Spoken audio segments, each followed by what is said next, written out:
1장 1절부터 15절 한 절씩 교독하겠습니다.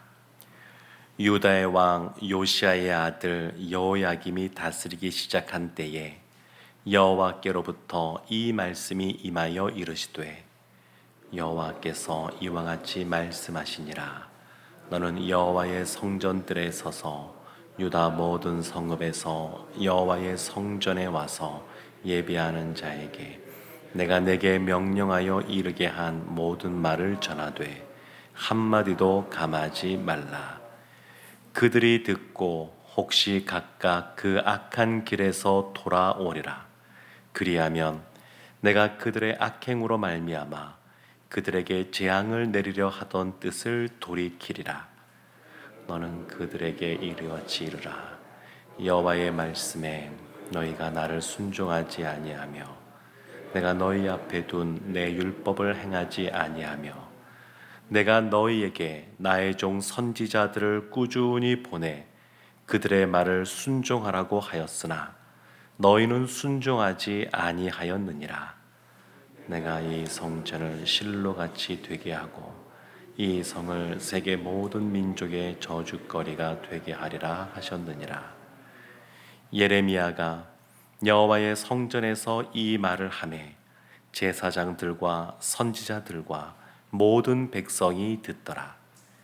예레미야가 여호와께서 명령하신 말씀을 모든 백성에게 전하기를 마치매 제사장들과 선지자들과 모든 백성이 그를 붙잡고 이르되 내가 반드시 죽어야 하리라.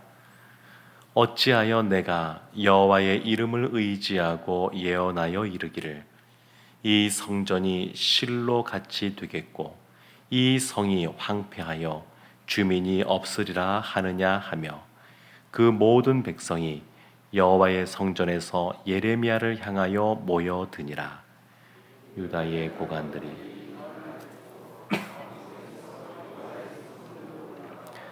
여호와의 성전 새 대문의 입구에 앉으매 제사장들과 선지자들이 고관들과 모든 백성에게 말하여 이르되 이 사람은 죽는 것이 합당하니 너희 귀로 들음같이 이 성에 관하여 예언하였음이라. 예레미야가 모든 고관과 백성에게 말하여 이르되 여호와께서 나를 보내사 너희가 들은 바 모든 말로 이 성전과 이 성을 향하여 예언하게 하셨느니라. 그런즉 너희는 너희 길과 행위를 고치고 너희 하나님 여호와의 목소리를 청종하라.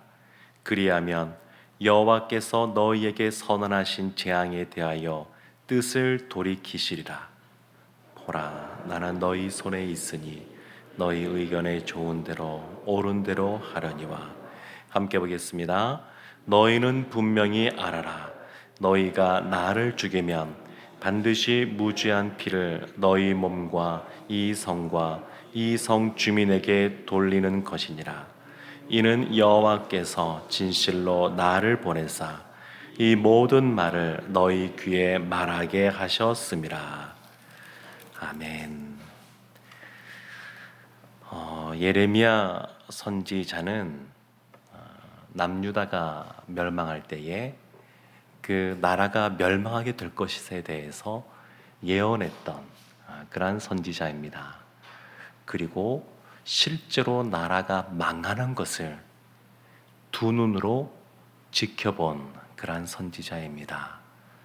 하나님의 말씀을 그들에게 전하면서 이제 나라가 망하게 될 텐데 바벨론에게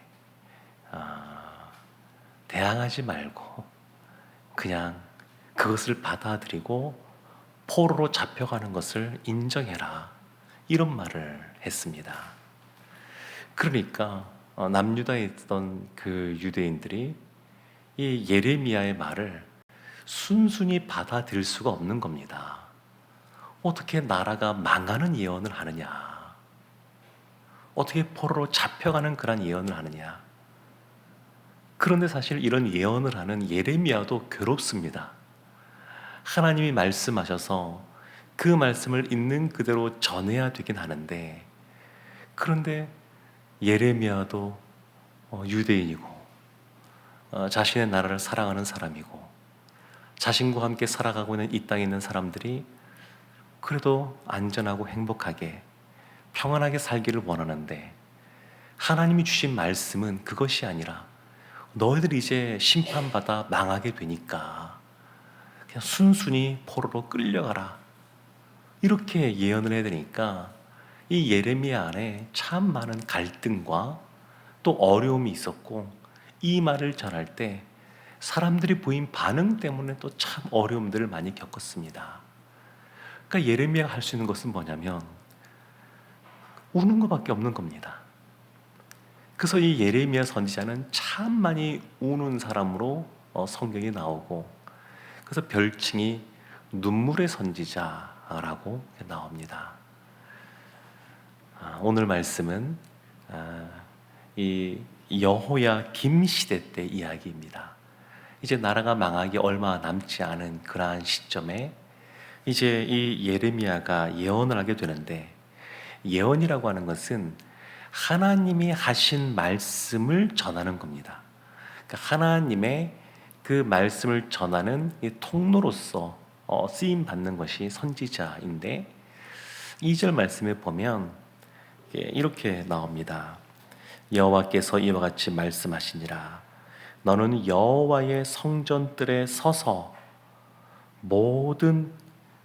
유다 모든 성읍에서 여호와의 성전에 와서 예배하는 자에게 내가 내게 명령하여 이르게 한 모든 말을 전하되 한마디도 감하지 말라. 지금 성전에서 예배하러 모여온 사람들에게 지금 예언을 하는데 하나님이 분명히 말씀하시죠. 한 모든 말을 전하되 한마디도 감하지 말라. 있는 그대로 전하라는 겁니다. 하나님의 말씀을 있는 그대로 전하라. 근데 생각보다 쉽지가 않습니다.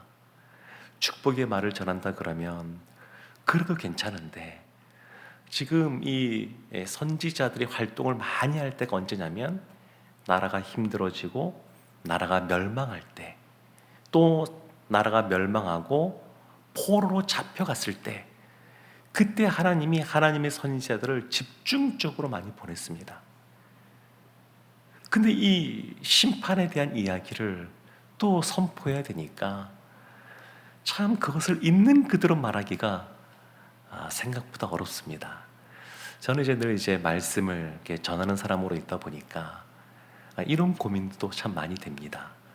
성경의 생각보다 우리에게 참 위로가 되고 힘이 되고 또 복이 되는 그러한 말씀도 많지만 실제로 창세기부터 계시록까지 보면 훨씬 더 많은 분량은 너희들 그렇게 하면 안 돼. 똑바로 살아. 이렇게 살지 않으면 너희들 심판받는다. 이런 내용이 훨씬 많습니다. 근데 우리도 보면 그렇지 않습니까? 아니 좋은 말 들어도 참 그 말씀대로 살기가 쉽지가 않은데 근데 이렇게 심판의 말들 이런 말들을 들으면 우리의 마음도 약간 좀 침울해지게 되고 그리고 사람인지라 이런 말을 계속 듣다 보게 되면 하나님을 향하여서 감정도 막 생겨납니다. 아니 왜 하나님 이런 심판의 말만 하십니까? 그런 마음들이 생겨날 수 있습니다. 근데 예수님이 천국 비유에서 하신 씨 뿌리는 비유에서 말씀하신 것처럼 이렇게 말씀이 떨어지면 이 씨앗을 받아들이는 사람들의 마음밭에 따라서 이것이 싹을 틔우기도 하고 그리고 자라기도 하고 열매를 맺기도 합니다. 근데 마음밭이 그렇게 불편한 마음, 아니 왜 이렇게 심판의 말씀들 하십니까? 책망의 말씀들을 하십니까? 그러면 착하고 좋은 마음, 옥토와 같은 마음으로 그 말씀을 잘 받아들이면 좋을 텐데 그러지 못하고 그냥 돌짝밭같이 마음이 변하거나 가시덤불같이 마음이 변하면 그냥 말씀이 더 이상 성장하지 못하는 거예요. 그런 모습이 실제 목회 현장에서도 있습니다. 그러니까 저도 고민이 되죠. 하나님 말씀을 있는 그대로 전하긴 해야 되는데 하나님 말씀이니까. 그런데 그 말씀을 전할 때에 듣는 분들의 그러한 마음의 상태도 같이 살피면서 전하는 것이 또 마땅한데, 그러다 보게 되면 하나님 말씀을 있는 그대로 전하기가 생각보다 쉽지 않을 때가 있습니다. 고민될 때가 생각보다 많습니다. 근데 하나님이 지금 이 예레미야에게는 한마디도 감하지 말라, 이렇게 못을 박았습니다. 한마디도 감하지 말라. 너 성전에서 예언하고, 장소도 정해줬습니다.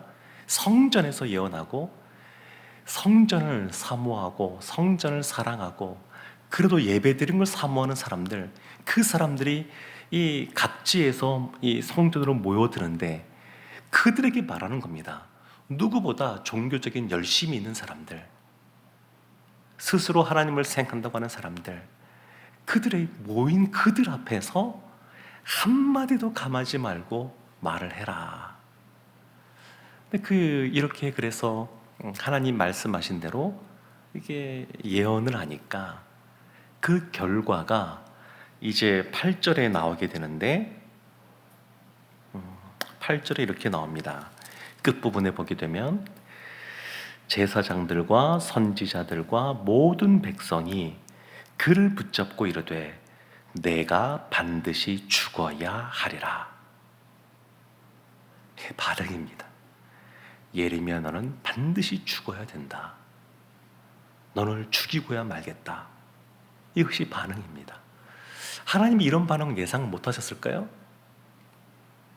모르고 계셨을까요? 알고 계셨습니다. 그럼에도 불구하고 선포하게 하시는 겁니다. 그래서 예레미야가 지금 죽을 지경이 되었습니다.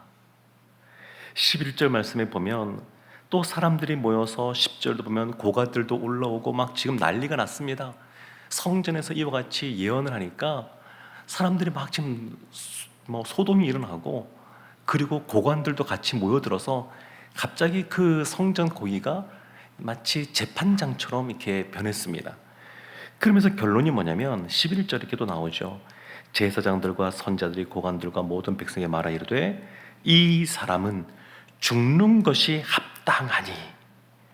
결론이 그겁니다. 또 처음에는 내가 반드시 죽어야 하리라, 사람들이 이렇게 소동을 일으키면서 막 소리를 높였는데, 그리고 이제 고관들도 모이고 제자들 모여서 판결 결과 그때도 마찬가지로 죽는 것이 합당하다. 예레미야가 죽는 것이 합당하다. 어떻게 이 나라가 망한다고 얘기하고 이 성전이 허물어진다고 말을 하고, 그리고 이와 같은 우리가 어려움을 겪게 됐다고 말할 수 있느냐. 그래서 이 당시에 이 하나님의 선지자들이 활동할 당시에 훨씬 더 많은 거짓 선지자들이 활동을 했습니다. 그래서 포로로 잡혀간 다음에도 마찬가지입니다. 에스겔 선지자나 이런 사람들이 활동할 당시에도 그의 대적들이 다 거짓 선지자들이었습니다. 그러니까 사람들이 듣기 좋은 말을 하는 것이죠. 그리고 우리는 지금이라도 이제 돌아간다, 이제 얼마 남지 않았다, 하나님께서는 70년간 바벨론의 포로로 있게 될 것에서 미리 말씀했음에도 불구하고 사람들에게는 이제 얼마 남지 않았다, 돌아간다, 이런 이야기들을 하는 사람들의 말을 더 좋게 잘 듣곤 하는 겁니다. 예레미야가 어떤 예언을 했는지 좀 더 구체적으로 살펴보면 3절 말씀에 이런 말씀이 있습니다. 그들이 듣고, 하나님 하신 말씀입니다. 그들이 듣고 혹시 각각 그 악한 길에서 돌아오리라. 그리하면 내가 그들의 악행으로 말미암아 그들에게 재앙을 내리려 하던 뜻을 돌이키리라. 하나님이 왜 예레미야에게 심판을 예언하게 하시는가? 그것은 이 혹시라고는 단어에 담겨 있습니다. 그들의 마음이 이미 강팍해지고 악하게 행해서 내가 하는 말도 듣지 않겠지만 그래도 혹시 그래도 그들이 내 말을 듣고 돌이키면 내가 심판하겠다고 하는 것을 하지 않겠다.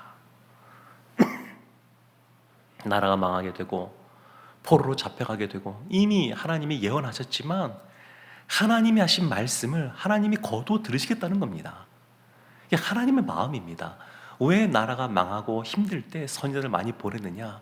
그들을 위로하기 위한 것도 있지만 동시에 이 심판의 메시지를 듣고 돌이키기를 원하는 겁니다. 돌이키기를. 이 성경 안에 우리로 하여금 경계하게 하는 그러한 말씀들이 많이 들어가 있는 것은 정말로 하나님의 뜻대로 살지 못해서 그런 어려움 가운데 처하기를 원하는 마음이 있는 것이 아니라 이 세상의 이 악한 세상 가운데 늘 경계하고 주의하고 살면서 또 혹시 죄를 범했다 할지라도 이 경고의 말씀을 듣고 마음을 돌이켜서 하나님께서 원하시는 사람으로, 그러한 하나님의 자녀로 살기를 원하시는 하나님의 마음이 있습니다. 그 참이 혹시라고 하는 이 단어 보면 좀 마음이 좀 짜릿해지지 않습니까? 하나님이신데 창조주이시고 그리고 이 세상을 주관하시는 분이시고 그 우리와는 비교할 수 없는 그런 아주 높고 위대하신 분이신데 그 하나님이 혹시라도 이 말을 듣고 돌이키기를 원하시는 그런 하나님의 마음, 그 마음이 사실은 담겨져 있습니다. 6절 말씀에 보면 예레미야가 이렇게 하나님 말씀을 전합니다. 내가 이 성전을 실로같이 되게 하고, 하나님 말씀하신 거죠. 성전을 실로같이 되게 하겠다. 그리고 이 성을 세계 모든 민족의 저주거리가 되게 하리라. 이 실로에 누가 있었냐면 엘리 제사장이 있었습니다. 그리고 그 당시에 보면 실로에 언약궤가 있었는데 언약궤는 하나님이 함께 계시다라고 하는 상징물이 언약궤입니다. 그런데 블레셋과의 전쟁에서 보면 이 언약궤를 앞세워서 나갑니다. 이거는 하나님이 우리와 싸우신다 그 뜻이 아니라 언약궤가 우상이 되어버린 겁니다. 언약궤가 있는 성소에 나오면서 또 그 예배 자리에 나오면서 또 그 하나님을 상징하는 언약궤가 있음에도 불구하고 그것을 보면서 하나님을 생각하고 하나님의 뜻대로 살겠다는 그것이 아니라 언약궤가 앞서면 우리가 전쟁에서 이길 거야, 이런 것이 되어버린 겁니다. 그래서 이때 이스라엘이 패하게 되고 그때 엘리 가문도 다 죽게 되는 비참한 일이 벌어지게 됩니다. 근데 지금 이 성전, 지금 성전에서 예언을 지금 하라고 말씀하셨거든요. 예루살렘 성전에서 예레미야에게 너 거기에서 이렇게 선언해라. 근데 이 말은 뭐냐면 이 성전이 이와 같이 회파될 것이다. 너희들이 그렇게 성전이 중요하다고 말하고 모여들고 이렇게 하고 있는데 이 성전 자체가 처참하게 될 것이다. 그리고 이 성, 예루살렘의 성이 사람들에게 저주거리가 되게 할 것이다. 이것을 하나님이 예레미야에게 말씀하셨고, 예레미야가 이 예루살렘 성, 이 성과 또 성전이 무너지고 회파되고 사람들에게 조롱거리가 되고 저주거리가 된다고 하는 예언을 하니까 사람들의 마음에 분노가 치솟는 겁니다. 어떻게 저런 말을 할까?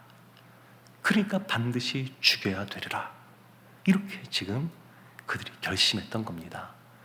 근데 가장 중요한 것은 뭐냐면 하나님께서 우리에게 이와 같이 성전을 주시고 그리고 예배를 하게 하시고 우리를 하나님의 자녀 삼아 주셨을 때에 그때 제일 중요한 것은 항상 하나님을 기억하는 겁니다.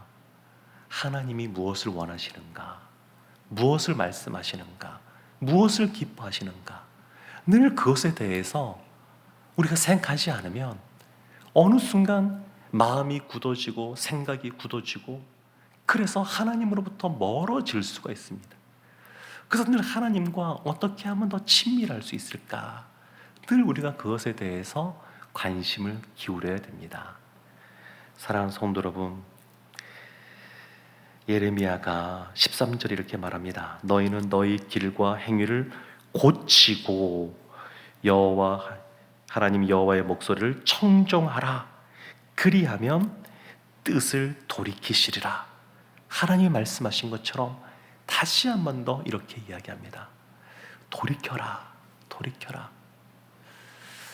참 이 성경에 보면 선지서가 굉장히 많거든요. 그 분량이 굉장히 많습니다.